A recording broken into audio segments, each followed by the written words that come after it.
So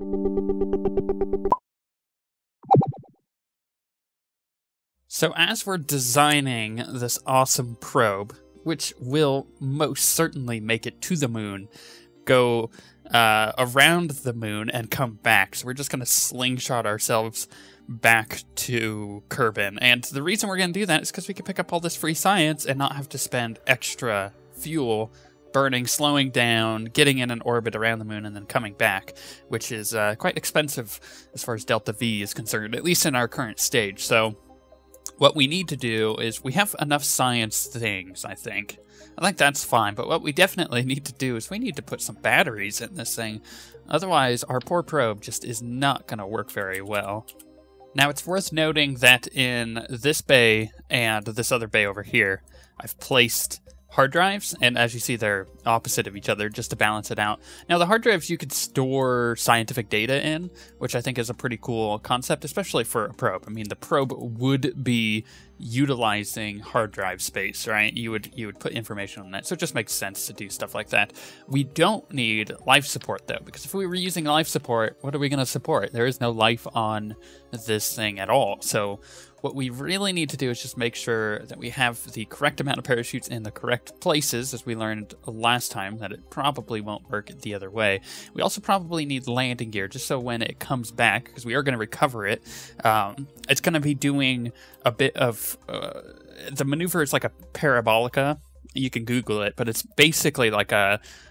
like a half circle, like a really long, like dome shape. That's what it's going to do around the moon and then come back.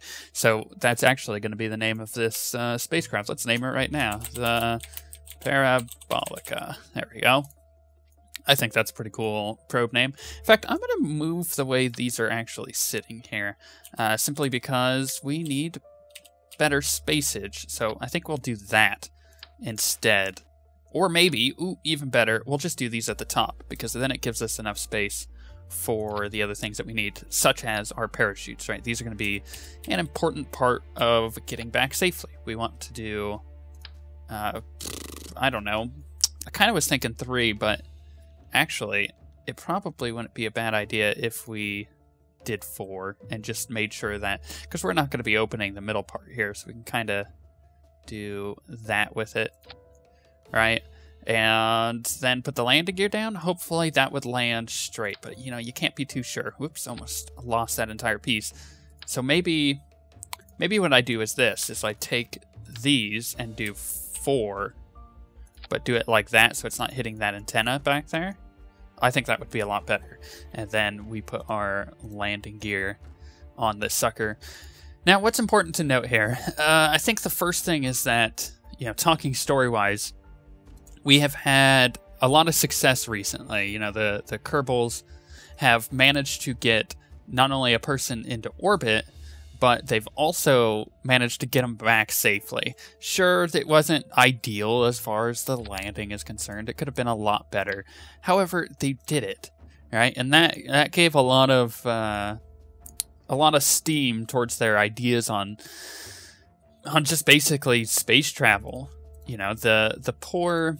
you could call them poor, but the Naturians are kind of having setbacks here, right? They were hoping that stuff like this would fail in the long run for the Synethians, because if it failed, it would prove their point that this is dangerous stuff to be doing, and it's just gonna be costing too many lives, and maybe they could win 1 or 2 other people onto their side. It's not gonna make a major victory, but it is a minor one, and it may make a difference in the long run.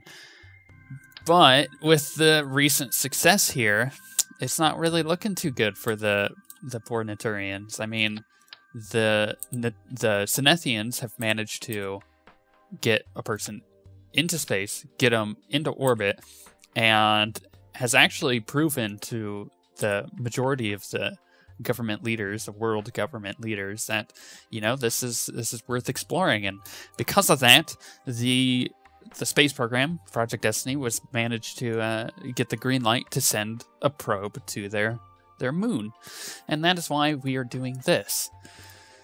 Now, how do you think the Naturians feel about that? Probably not too good, right? They, like I said, they feel like they've had a few setbacks, which isn't necessarily what they were looking for at this stage of, you know, you call it a battle, you call it what you want. It is kind of a back and forth, definitely, between the two factions here. Why do I not get what I'm looking for? Okay, let's do that with the lights. Perfect. And then I'm going to do red up here, just so I can distinguish from a distance what way is up. And also, there we go. And then the last one I want to do... No, we don't need to add any lights. I think that'll be good. And we can start working on the rest of our ship here. But yeah, it is a minor setback for the Naturians, and for the most part, you would think that they're kind of out of the running here, you know? They've been having these setbacks. They feel like they're losing support as far as their worldview is concerned, and they may even be having people kind of transfer over belief systems. They're like, maybe, you know, maybe the Senethians are right. Maybe this is the thing that we should be doing, which isn't helping the poor Naturians' case. Let's also boost the size of this, just so it... do we want to? Maybe not. Maybe down one. Because those legs are going to be sticking through, and that's going to look silly. Actually, I have an idea. Okay, so what I'm going to do is I'm going to take the girder, like so, and then I'm going to do the fairing. Whoops. Fairing, cool. See, now it'll work its way around the landing gear there. Perfect. Love it. And then this obviously will get launched off as soon as we are within our space area. Do we want to put an engine on this? I think we do. Okay, that's what we're gonna do now. Alright, that looks a lot better. So we have this decoupler to the engine to that decoupler, and then the parachutes. Perfect. Now we can start making the fairings. But yeah, with the recent departures of beliefs, you know, people maybe, you know, going towards the side of the Senethians here for this. The Naturians aren't feeling too happy about it all, I would say, and that's no bueno. But I think they'll recover, because they've got some dastardly things in mind that may include a bit of sabotage and maybe not. Also, I really like the new system I came up with in my head, which is that instead of having a decoupler here, you just put your engines and stuff that you're going to be using. And the reason why I've decided to go that route is pretty easy. It's that the fairings are going to decouple, right? The fairings are going to do their thing. They're going to decouple, and this will still be attached to the base, and then you can remove the base from it. So I think that is a better way to go. It's more cost effective. Yeah, you're saving a little bit of money, but overall it is a bit more cost effective. So let's get the rest of this rocket created. All right, this thing looks glorious. This looks like it'll get to the moon. So we have these boosters. We want to make sure that they're all in their own group. They are. Okay. Then we have these different separating boosters. So once these actually get, you know, pushed off to the side, these will fire at the same time and push it up and away, hopefully. That's the idea, is using kind of the same concept we did before, except I think they have a bit more thrust. Yeah, they have a lot more thrust, so could be good, could be bad. I guess we'll find out. Now, we want these to be on the same as these, and that's all 4 of them, so we're just going to take all of our boosters and put them in there, so they'll decouple and boost at the same time. We have our engine right in the middle, so it goes boosters, decoupling, engine, and then we have a lot of fuel on that one before it decouples. And then we've got another engine with 2. Okay, so that's the fairings. So this will get us into space and really get our maneuver done towards the moon. Then our fairings can open, we can get the probe out, and then we have all of that stuff ready to go. I think this is it. I think we're going to save the Parabolica. We do not need any Kerbals to go with us, and we should have plenty of fuel. I'm going to do one last check just to make sure everything is golden here. Looks like it. We're not going to do anything creative under the idea that maybe we can get some of these test products done at the same time. I think that gets a little dangerous, especially when you're considering that we're kind of low on funds. We could have a lot more, and I plan to have a lot more, but a lot of that is going to be from doing awesome moon missions once we're capable of doing that. Also, launching on the dark side of the planet here is not a bad idea. So, let's hope for the best and hope it doesn't just rip itself apart. Go! So far, so good. Actually, we got a lot of thrust. This is exactly what I wanted. This should get us to the moon. But you never really know. It can start getting very unstable very quickly. Like that.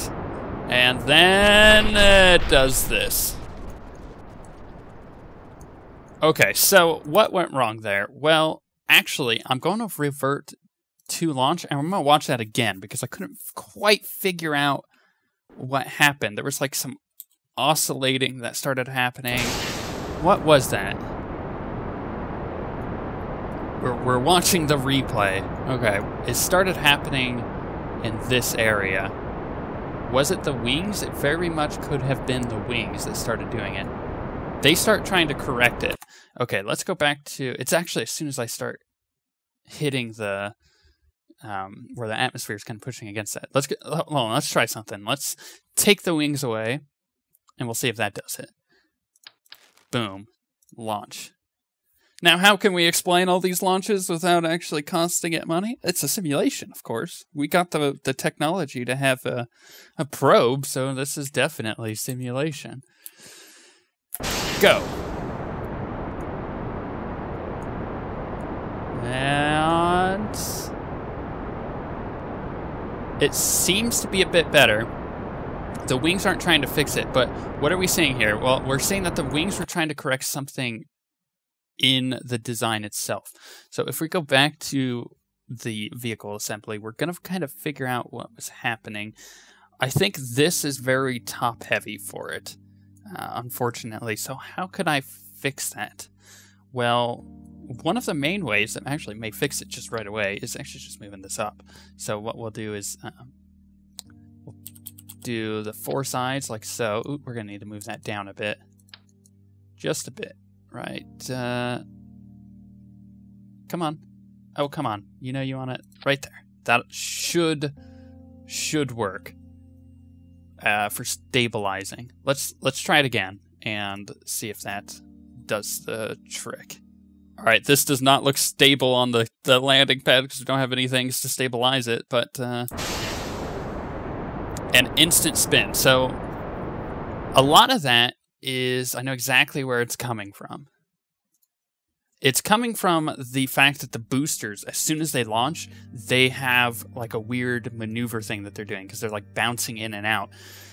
So what I can try is doing this. We're just going to try this out, see if it works, where we put that down there and we go to propulsion and we find these boosters.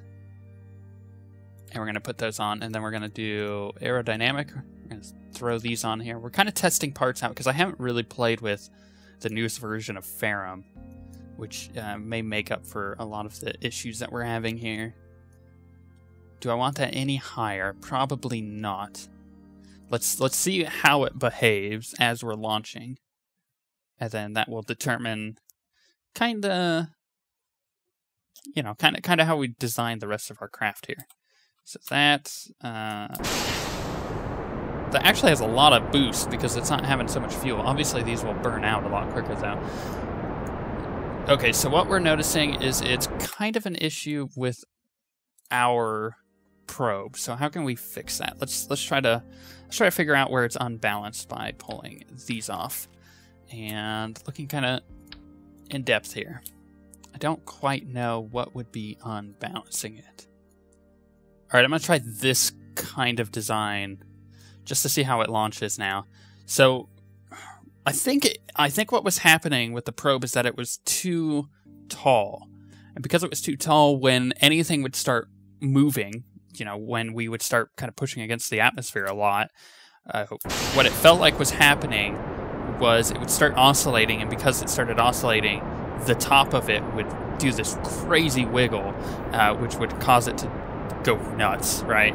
So I think that's what was happening. Oh, actually, hold on. Let's revert that to launch because I totally wasn't paying attention to the launch. I think that's what's happening. I mean, it could be other stuff too.